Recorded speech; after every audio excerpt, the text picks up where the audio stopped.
Joining me now is Sky News contributor Louise Roberts and the Daily Express Royal reporter Pandora Forsyth.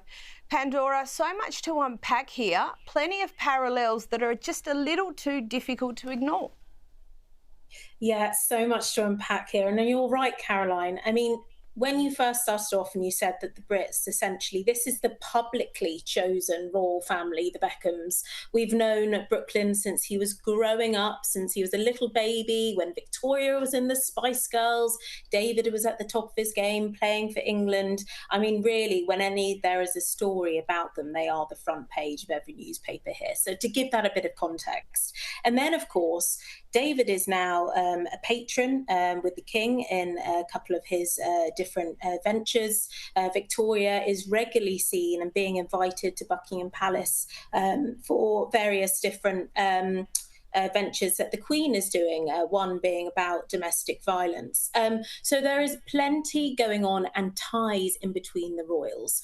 Would the royals want to know that when they're mixing with them, that Harry and Meghan in Montecito are actually having conversations with Brooklyn when they are the front pages? I'm not sure the Royal Press Office would like that very much. Can they help that? No. Of course, as you said, it's nice that Brooklyn perhaps has a shoulder to cry on.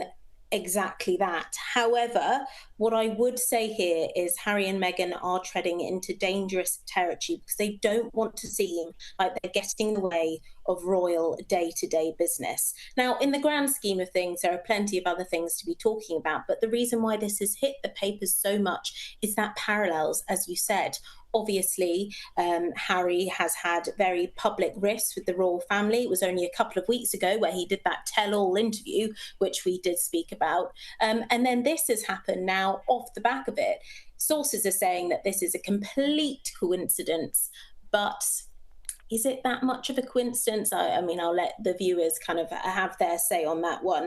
But the public opinion here is completely split. And it's really important that Harry and Meghan do have a line here and they don't cross it.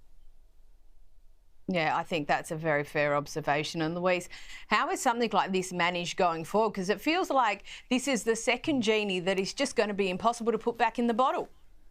Well, you're right, Caro, and I do really feel for David and Victoria Beckham here because I guess the last people they'd want their son to get advice from is former friends, Harry and Meghan, of course, and that was a very acrimonious breakup of that friendship, as you've referenced already. And I have to wonder, though, why didn't Brooklyn go to William? Because clearly he's been very close to both brothers over the years, and William would give him very sage, strategic advice. William's very close to his mum and dad and probably discreetly would say, you know, this is not what to do, this is what Harry's done, this is what the impact has had on our family, all very discreet, all very confidential, and he could have got some proper advice on how to fix up this mess with his family. Instead, they've gone to the other side of the family who of course have no idea how to fix the mess they've created and have made it all about themselves. And I do feel that in a way that Brooklyn and his wife have sort of gone to Montecito to sort of send a message to his parents, which is very unfortunate. And I just wish, in a way, like Harry, he would grow up and just mend that bridge with his family, because family's everything. And those things are always better dealt with privately with the people who really matter, rather than those sorts of, public point scoring being made for all to see. I think it's a little bit untidy. But Pandora, speaking of Harry, a YouGov poll this week shows that Harry's popularity has sunk following his BBC interview. Hardly surprising. Yeah, this has all spectacularly backfired on him, hasn't it? I don't know who told him to give the all-tell interview advice. He's wrote a book, really. I mean, he's had the public opinion. He had a best-selling book. They were on his side. People wanted to hear about his story, but people are tired of hearing about Harry moaning in the grand scheme of things when there are so many bigger stories happening in the world right now. People are struggling to pay their bills in the UK, and you've got a multimillionaire royal who's had everything given to him his whole entire life, and now he has had a little bit of taken it away. now he's complaining about it on our biggest broadcaster in the UK, our publicly funded broadcaster. I just don't know even where to begin with this, but it's not a surprise that this has backfired spectacularly in a poll.